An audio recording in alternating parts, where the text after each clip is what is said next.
주님께서 여러분과 함께 마르코가 전한 거룩한 복음입니다. 주님 영광 받으소서. 요한이 잡힌 뒤에 예수님께서는 갈릴레아에 가시어 하나님의 복음을 선포하시며 이렇게 말씀하셨다. 때가 차서 하나님의 나라가 가까이 왔다. 회개하고 복음을 믿어라. 예수님께서 갈릴레아 호숫가를 지나가시다가 호수에 그물을 던지고 있는 시몬과 그의 동생 안드레아를 보셨다. 그들은 어부였다. 예수님께서 그들에게 이르셨다. 나를 따라오너라. 내가 너희를 사람 낚는 어부가 되게 하겠다. 그러자 그들은 곧바로 그물을 버리고 예수님을 따랐다. 예수님께서 조금 더 가시다가 배에서 그물을 손질하는 제베데오의 아들 야고보와 그의 동생 요한을 보시고 곧바로 그들을 부르셨다. 그러자 그들은 아버지 제베데오를 사꾼들과 함께 배에 버려두고 그분을 따라 나섰다. 주님의 말씀입니다. 그리스도님 찬양합니다.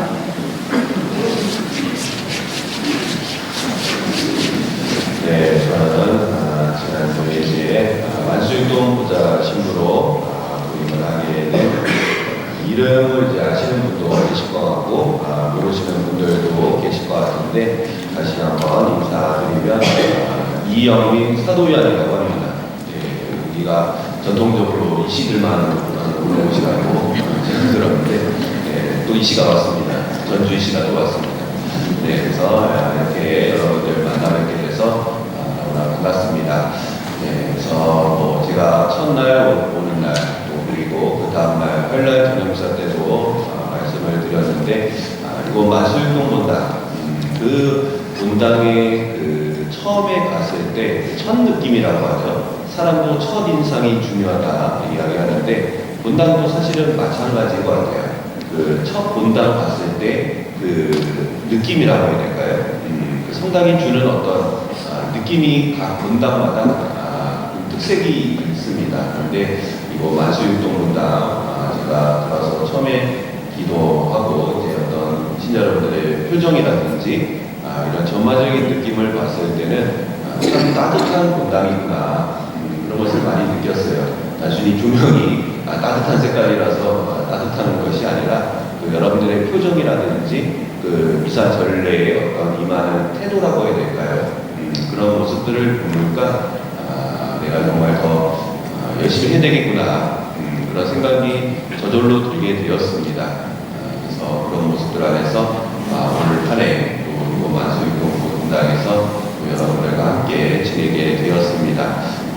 아직 부족하고 늘 새 신부의 그런 풋풋함이 좀 없어서 좀 죄송스러운 마음이 좀 들어요. 이제 매년 새 신부가 이제 와서 풋풋한 어떤 모습을 보셨을 텐데 갑자기 좀 연식 있는 보시아 신부가 와서 사실 뭐 나이가 중요한가요? 그렇죠? 마음이 중요한 거 아닌가요? 네. 그래서 마음 먹기 달린 거 아닌가요? 저도 뭐 연차를 지금 6년차 보좌를 하고 있지만 새 신부의 마음으로 하면 되는 거 아닌가요? 새 신부의 마음으로 하면 내 자신이 새 신부가 되는 것 같아요. 근데 연차가 6년차니까 나는 헌신부이다 라고 내가 스스로 규정해버리면 내가 스스로 헌신부가 되는 것 같아요. 나는 뭐 해도 안 된다, 피곤하다, 힘들다 그렇게 되는 것 같아요. 그러나 그런 거 상관없이 늘 마음을 내가 새롭게 가지고 한다면 나이는 뭐 육체적인 나이는 들었을지 몰라도 정신적인 연령, 영혼의 나이는 저는 늘 새 신부입니다. 맞습니까? 네. 맞으면 아멘 한번 해주세요. 아멘. 맞습니다. 여러분들은 사귀게도 되는 것 같고 그것이 더 나가면 결혼하게 돼요. 어떻게 보면 그 결혼이라는 것의 시작점은 그 사람에 대한 매력으로부터 시작이 되는 것 같아요. 또 요즘에는 이제 또 정치인들의 어떤 그 모습들, 그 정치인들을 또 지지하는 사람들 그 모습 안에서도 또 확인할 수 있는 것 같습니다. 사람들은 정치인의 모습을 보면서 관심을 갖게 됩니다. 아, 저 사람 새롭게 정치에 등판했다 라고 이야기를 하죠. 이외에는 그 사람이 TV에서 보여지는 모습, 또 언론에 비춰지는 어떤 모습들, 그 말이나 행동을 보면서 야, 저 사람 좀 괜찮은 정치인이다 라고 생각한다면 그때부터 나는 그 사람을 관심 있게 바라보고 또 그를 지지하게 됩니다. 또 심하게 얘기하면 그를 추종하게 된다라고 이야기를 하게 됩니다. 왜 그럴까? 그를 지지하면 내 삶이 바뀔 것 같고 내 지역이 변할 것 같고 더 나아가서는 우리 국가가 변할 수 있을 것이다 라는 기대와 희망이 있기 때문에 그를 지지하게 되는 것 같습니다. 이러한 모습은 오늘 복음에서도 확인할 수 있습니다. 오늘 복음 속에서 예수님께서는 시몬과 안드레아를 부르십니다. 근데 한번 자세히 한번 묵상해 보시면 좋을 것 같아요. 근데 복음에서는 단순히 부르시고 따라가고 이 내용만 나와 있는데 생각해 보면은 되게 아찔한 내용 아닌가요? 갑자기 누가 갑자기 잘 살고 있는데 나를 따라오세요 하는데 갑자기 네 하고 따라간 거예요. 엄청난 놀라운 사건 아닌가요? 네, 그 사람이 나한테 뭘 해줄 줄 알고 그걸 따라갔을까? 거기 안에서 우리가 복음 속에서 의문을 갖게 되는 것 같습니다. 가장 큰 핵심, 물론 예수님께서 나를 따라오너라 라고 보신 것도 있지만은 어떻게 보면은 그들이 1차적으로 그 따라오라는 그 말씀에 아무런 대꾸도 하지 않고 그 자리에서 그물을 버리고 예수님의 뒤를 뒤따라갔다는 것, 그것이 어떻게 보면은 우리가 또 묵상해야 될 부분이 아닌가 생각합니다. 그들에게 있어서 또 그물을 버렸다는 것은 무엇을 의미할까? 곧 생계를 버렸다는 것을 의미합니다. 그리고 자신이 책임져야 할 부모와 자식을 두고 떠났다는 것을 의미합니다. 한번 생각해 보시면 좋겠어요. 만약 여러분들이 이 상황이었다. 내가 그냥 물고기 잡고 있고 일상생활 하고 있는데 오늘 복음 속 제자들처럼 누군가 다가와서 이제 그 일을 때려치시고 이제 내 뒤를 따라오세요 라고 한다면 여러분들 어떠실까요? 따라가시나요? 따라가시는 분이 있나요? 아마 대부분 없을 것 같아요. 아까도 말씀드렸다시피 비단 예수님만이 아니더라도 낯선 사람이 나에게 와서 따라오라고 이야기를 했을 때 그를 뒤따라갈 분들은 그렇게 많지 않습니다. 왜냐? 그 사람이 나에게 어떠한 일을 할지 모르기 때문입니다. 좋은 일을 나한테 해준다고 해도 관심만이 알고 있는데 혹여나 그 사람이 나에게 어떤 다른 의도를 품고 나에게 접근해 오고 있다라고 생각한다면 그를 따라간다는 것은 결코 쉬운 일이 아닙니다. 그럼에도 불구하고 우리 시몬과 안드레아는 예수님의 뒤를 따라갔습니다. 그들이 예수님의 뒤를 따라간 이유는 나를 따라오너라 라는 이 예수님의 말씀에 강한 매력과 이끌림을 체험했기 때문에 가능했던 것입니다. 이 강한 매력을 느꼈기에 모든 것을 버리고 예수님의 뒤를 따라갈 수 있게 된 것입니다. 이 매력에 대해 프란시스코 교황님은 교회는 매력으로 성장한다 라고 말씀하시기도 했습니다. 그렇습니다. 교회는 매력적이어야 합니다. 이 매력은 외적으로 보이는 화려한 성전으로 이루어지는 것이 아니라 오직 예수 그리스도의 말씀을 통해서만 이루어지게 됩니다. 그리고 지금 미사를 드리기 위해 모인 우리들 역시 예수님의 매력에 이끌린 사람들입니다. 복음 속 예수님께서 보여주신 기적에 이끌리거나 예수님께서 보여주신 인간적인 모습에 이끌리거나 혹은 가난하고 소외된 이웃에게 다가가신 예수님의 모습 등을 보며 우리는 이끌린 사람들입니다. 이제는 우리 역시도 다른 사람들을 예수님께로 이끄는 사람이 되어야 합니다. 나 혼자만 열심히 신앙생활 하면 되지.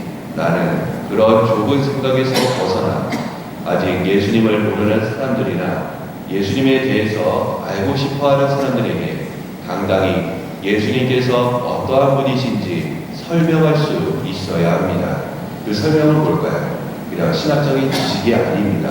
바로 여러분들이 지금까지 신앙생활을 해오시면서 내가 체험한 예수님, 내가 체험한 하느님의 사랑을 이야기할 줄 알아야 된다는 겁니다.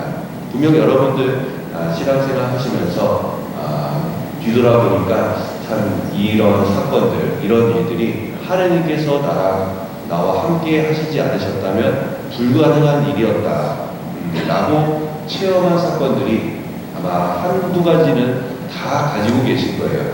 근데 우리는 그것을 하느님께서 나에게 함께 하신다는 그런 체험이 아니라 그냥 단순히 그냥 운이 좋아서 그런 거다. 그냥 때가 맞았던 것 뿐이다. 그냥 내가 어쩌다 보니까 내가 노력했으니까 된 것이다 라면서 약간 평가절하한다고 해야 될까요? 그것을 애써 하느님께 감사드릴 이유가 아니다 라고 평가절하합니다. 그러나 그렇지 않습니다. 지금 내가 이 순간 숨을 쉬고 있는 것은 내가 건강해서인가요? 1차적으로 생각했을 땐 그렇죠. 그러나 신앙적으로 봤을 때 아닙니다. 내가 건강해서 지금 숨을 쉬고 미사를 드리는 것이 아니라 하느님께서 오늘 아침 나의 눈을 뜨게 해 주셨기 때문에 내가 지금 숨을 쉬고 있다는 겁니다. 그렇다면 오늘 하루 아침에 일어나서면서부터 나는 성경을 듣고 하느님께 감사의 기도를 바칠 줄 알아야 된다는 겁니다. 그냥 날씨가 춥다, 눈이 내린다, 비가 내린다, 이러한 것에 휩쓸려서 그 아침 일어나는 그 소중한 순간을 쉽게 지나쳐서는 안 된다는 사실입니다. 그런 것들 안에서 우리가 봤을 때 우리 역시도 예수님께로 이끌린 사람들이듯이 내 주변에 예수님께로 인도할 사람들 누가 있을까 한번 생각을 해보셨으면 좋겠어요. 사실 멀리 가서 찾을 필요 있나요? 당장 내 가족이 가장 예수님께로 인도할 사람들 아닐까요? 그래서 늘 어떤 분들은 아쉬워하시는 것 같아요. 나는 열심히 하고 하는데 남편이 성당을 안 다닌다, 자식들이 성당을 안 다닌다, 여러 가지 어떤 어려움들을 토로하시는 분들이 참 많이 있는 것 같습니다. 그럴 때 저는 그 말씀을 드려요. 성당 나오라고 말하기 이전에 집에서 기도하시는 모습을 보여주시라고, TV 앞에서 TV 보는 데만 열중하고 있는 그 모습을 자식들이 봤는데 과연 그 자식에게 기도하라고 말할 수 있겠습니까? 없습니다. 엄마가 기도하는 모습을 집에서 한 번도 본 적이 없는데 자식들한테는 기도하라, 말이 안 되는 이야기죠. 제가 어렸을 때 어머니가 밤 10시만 되면은 TV 앞에서 TV를 끄고 초를 켜고 기도를 하셨어요. 그냥 장식으로 성모님상, 성가정상을 모셔둔 게 아니었습니다.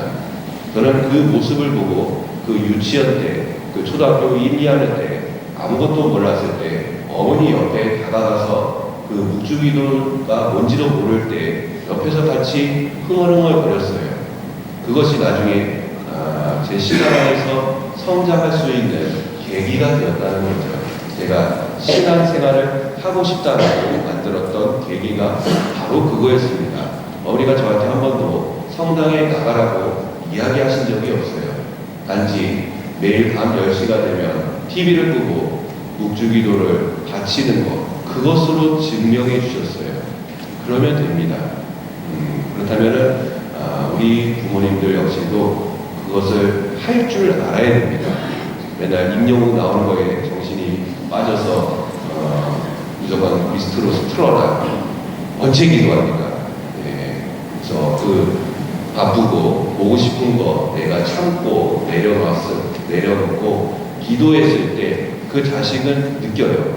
야, 저 TV 좋아하는 우리 엄마가 TV를 끄고 묵주기도를 하네, 기도를 하네.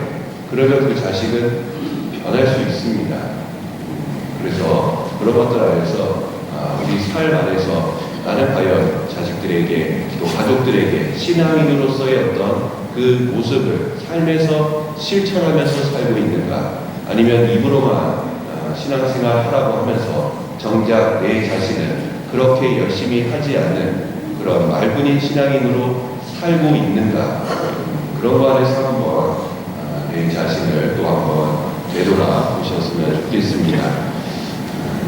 이번 한 주간 지내시면서 저는 그래요. 우리가 다른 사람들을 인도할 때 가장 중요한 것은 나의 화려한 언변이 아닙니다. 바로 내 안에서 활동하시는 예수님을 우리는 증거할 줄 알아야 됩니다. 그것이 가장 중요한 선교의 베이스라고 저는 생각을 해요. 우리가 각자 안에 예수님의 어떤 모습이 다 가지고 있어요. 예수님께서 지니신 어떤 모습들, 그 모습을 다른 사람들에게 보여줄 때 그 사람은 또 나를 통해서 예수님께로 인도될 수 있다는 것 우리가 기억했으면 좋겠습니다. 이번 한 주간 또 보내시면서 길가에 놓여있는 그 꽃 한 송이에 사람과 곤충이 모이듯이 나라는 사람을 통해 많은 이들이 예수님의 품으로 모일 수 있도록 노력하는 한 주간이 되셨으면 좋겠습니다. 아멘. 아멘.